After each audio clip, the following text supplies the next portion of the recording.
waxaan filaynaa khayr iyo barwaaqo iyo isbedel iyo insha Allah dhalintii nabad qabta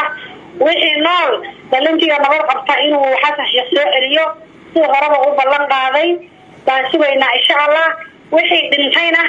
oo waxa weeyaan dhintayna oo waxa weeyaan ila tariya ku maqana inay noqdaan dad dawlad leh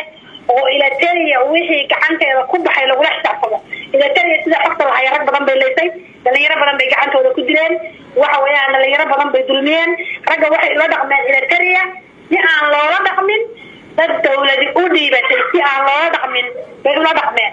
oo si dad amal waxa weeyaan magafi amal bay la dhaqmeen ila tariya dhalinyarada annaga waxaan sugaynaa oo madaxweynaha waxa weeyaan ka dalbanaynaa inuu dhalinyarada wixii noolna keeno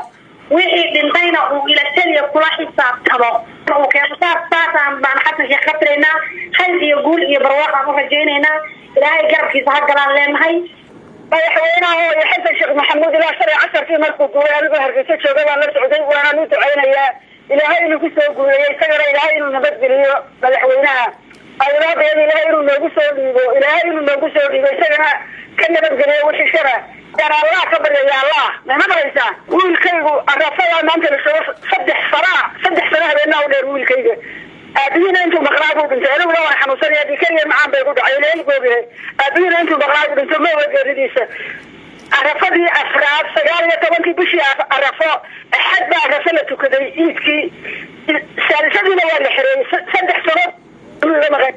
oo waxaan u diray waxaan ku waan u duceeyay أولاد بني العيل والمقصود